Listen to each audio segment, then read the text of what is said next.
Pessoal, tudo bem? Hoje irei ler Diário de Banana. Apertem os cintos, espero que gostem. Se inscrevam, ative o sininho, deixe seu like e compartilhe. Vamos para a história? Dezembro, domingo. O pior de ouvir histórias das férias de alguém é fingir que está contente, porque na real ninguém gosta de ficar escutando sobre a diversão dos outros. Bocejo. Só quero ouvir histórias de férias que deram errado, assim não me sinto mal por ter ficado de fora.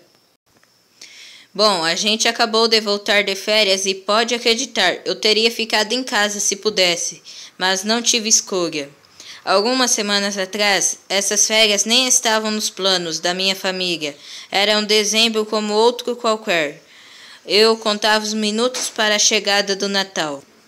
Mas a mamãe e o papai andavam muito estressados por causa dos preparativos para as festas de fim de ano. A gente estava bem atrasado na decoração da casa e tudo mais, e nada corria como desejado. A gente ia conseguir resolver tudo até o Natal, mas uma noite apareceu na TV um anúncio que virou de ponta cabeça nosso fim de ano. Fuja para o luxo. Fuja para o paraíso. O comercial era sobre um lugar chamado Isla de Colares, onde a mamãe e o papai passaram a lua de mel. Eu só sei disso porque toda vez que aparece a propaganda desse lugar, os dois ficam assanhadinhos. Não gosto de pensar no papai e na mamãe antes de terem a gente, e não precisaria fazer isso se acaso a mamãe não mostrasse o álbum da lua de mel todo ano no aniversário de casamento deles. Na noite seguinte, os dois contaram a novidade. Disseram que este ano a gente ia pular o Natal e fazer uma viagem para a Isla de Colares. Quando perguntei como os presentes iam ser entregues no resort, a mamãe falou que a viagem era o presente. Na minha opinião, era uma péssima ideia, e fiquei surpreso com o papai por ter topado aquilo. Ele não gosta de gastar dinheiro, e com certeza essas férias custariam uma fortuna, mas falou que estava cansado do frio e queria passar um tempo num lugar quente. Não tenho nenhum problema com o frio, na real, na maioria das vezes, quanto pior o tempo lá fora, mais feliz eu fico. Pensei que o Manny e o Roderick fossem me ajudar a convencer a mamãe e o papai a desistir da ideia, mas os dois não colaboraram em nada. Clap, clap, clap. Então fui obrigado a aceitar que a gente não teria um Natal normal, mas o que me incomodou mesmo foi como chegar lá. Nunca tinha andado de avião antes e não estava nada animado para passar horas trancado dentro de um tubo Só que mais ninguém parecia preocupado, e 2 semanas depois, numa noite em que deveríamos estar pendurando as meias e vendo especiais de Natal na TV, perto da lareira, todo mundo arrumou as malas para a escapada para tal ilha. Segunda-feira. Saímos de casa às 8 da manhã da véspera de Natal. O papai estava bem tenso porque queria sair 1 hora mais cedo, mas a mamãe disse que ele estava sendo ridículo e que ia dar tempo de sobra para chegar ao aeroporto. Fazia um frio de 5 graus negativos, mas o Roderick já estava vestido para as férias. O papai estava certo, e a gente deveria mesmo ter saído mais cedo. Ao que parece, a véspera de Natal é um dos dias mais movimentados do ano. Então as estradas estavam lotadas de famílias viajando para ver os parentes. E além disso, ninguém parecia estar no espírito natalino. Aeroporto, 2 quilômetros. Fá, fá, fá, fá. E para piorar, começou a nevar. As coisas ficaram devagar, quase parando. A mamãe e o papai discutiram sobre a hora em que a gente deveria ter saído. E o papai quase passou direto pela saída para o aeroporto. Nosso carro precisou atravessar 3 faixas, o que não foi nada fácil. Quando chegamos ao aeroporto, o estacionamento principal estava lotado. Só tinha vaga no econômico, que ia ficar bem longe do terminal. O papai falou que ia deixar a gente na entrada com as bagagens e estacionar sozinho. A área onde os carros escotavam estava um caos completo. Tentamos descarregar as malas, mas os guardas não deixavam ninguém parar por mais de 30 segundos. Isso estressou todo mundo, o que só piorou as coisas.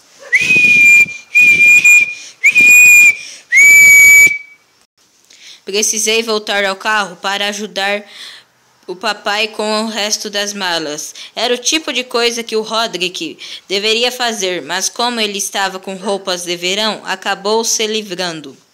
E foi muita sorte dele, aliás. Quando a gente chegou à entrada do estacionamento econômico, o papai não conseguiu alcançar o ticket e precisei descer para pegar. Depois de estacionar, arrastamos as malas até o ponto de ônibus mais próximo, que não foi nada divertido. Infelizmente, só percebi que tinha uma poça gigante de lama congelada ao lado da minha porta, tarde demais. Depois de estacionar, arrastamos as malas até o ponto de ônibus mais próximo, o que não foi nada divertido. Arrasta, arrasta, arrasta. A placa dizia que o ônibus para o terminal passava a cada 10 minutos, mas o ponto estava abarrotado e a gente precisou esperar do lado de fora, debaixo de neve. 20 minutos se passaram e nada do ônibus. O papai começou a ficar bem preocupado com o horário. Ele falou que a gente ia ter que andar até o terminal, que ficava a mais de 1 quilômetro de distância. Até tentaria convencer o papai a esperar um pouco, mas só que a minha meia já estava começando a congelar, o que poderia me fazer perder um pé. Foi só nos afastarmos uns 10 metros do ponto para o ônibus entrar no estacionamento. A gente tentou fazer com que o motorista parasse, mas ele passou direto. Vrum! Nós corremos de volta, mas não deu tempo de pegar o ônibus. Vrum!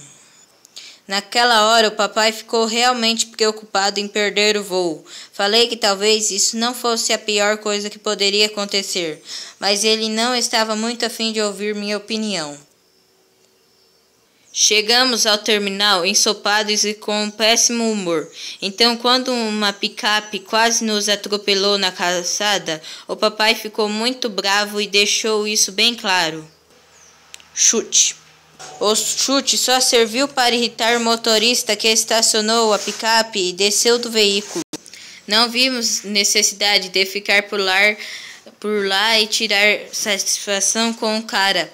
Saímos correndo na direção oposta e nos misturamos com o pessoal que estava na calçada até que a barra ficasse limpa. Cof, cof. O papai falou que eu poderia aprender algo com aquilo.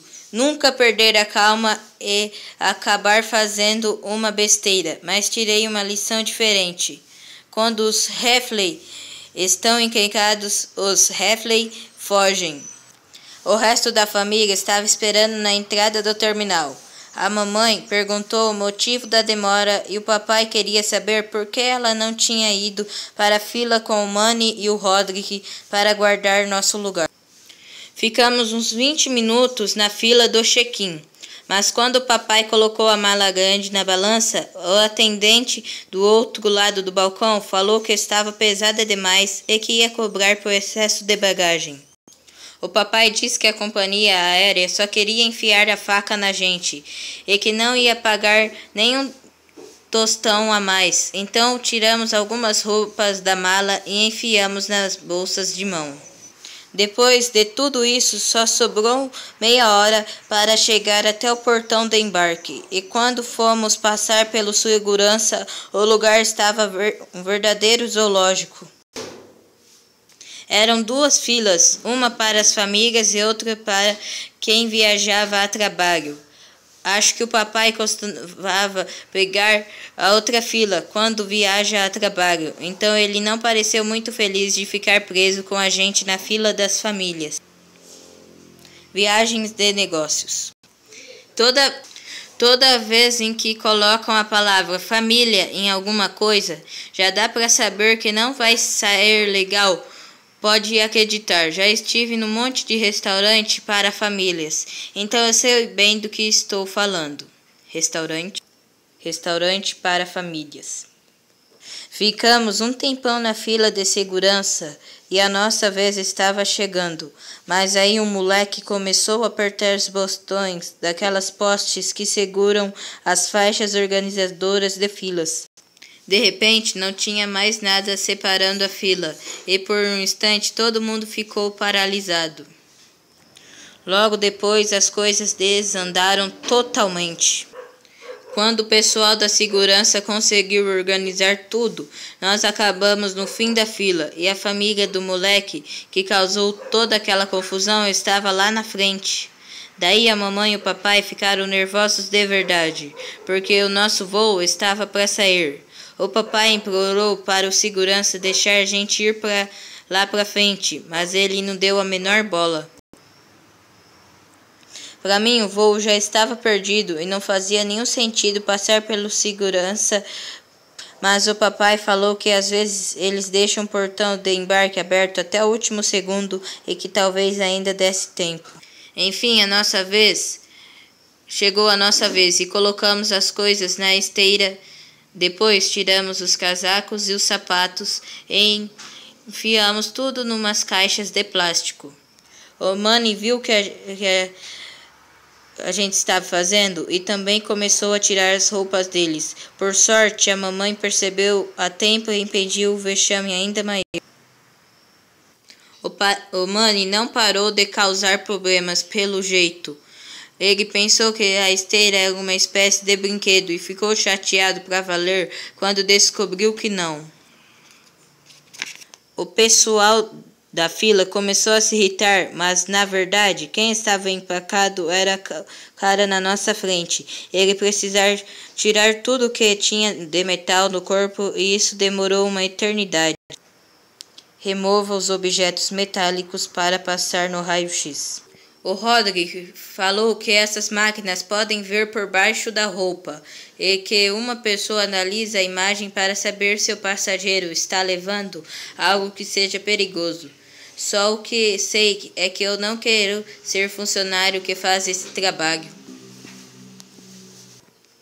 Descobri em seguida que a máquina de raio-x é só para os adultos e os que mais jovens só passam por um detector de metais, mas mesmo assim eu é que não ia me arriscar. Bip! Assim que passamos pelo segurança, pegamos nossas coisas na esteira e saímos correndo. Nosso portão de embarque ficava no piso inferior e precisávamos descer de escada rolante, mas nem isso nós conseguimos fazer sem causar a maior confusão. O bichinho de pelúcia do Manny ficou preso na escada e ele precisou acionar o botão de emergência para a mamãe conseguir tirar. O papai olhou no relógio e falou que ainda dava tempo, então corremos para o embarque. Mas o portão ficava do outro lado do terminal e com certeza não ia dar tempo de chegar até lá a pé. Então o carrinho para os passageiros com problemas de locomoção passou por nós e o papai perguntou para o motorista se a gente podia pegar uma carona. Antes que ela respondesse, já estava todo mundo acomodado. Depois disso, foi tudo bem tranquilo. O terminal estava lotado, mas o pessoal saiu da frente assim que ouviu a gente chegar. A motorista não nos deixou no portão de embarque, mas a porta estava fechada. Pensei que a gente tinha perdido o voo e que ia voltar para casa e ter uma bela noite de Natal. Na verdade, o voo estava atrasado, então todo aquele estresse foi por nada. Voo 231 atrasado. O voo tinha atrasado por causa do mau tempo e demoraria mais 1 hora para a gente conseguir entrar no avião. Procuramos um lugar para sentar na área de embarque, mas todos os assentos já estavam lotados. A mamãe avisou que a gente ia ficar 6 horas sentado no avião, o que foi uma novidade para mim. Pedi um dinheiro para ela e comprei umas revistas, salgadinhos e um fone de ouvido numa lojinha perto do nosso portão. A única coisa que eu precisava e que não tinha na loja eram meias. O meu pé direito estava ensopado depois de pisar na poça do estacionamento, então fui até o banheiro torcer a meia na pia.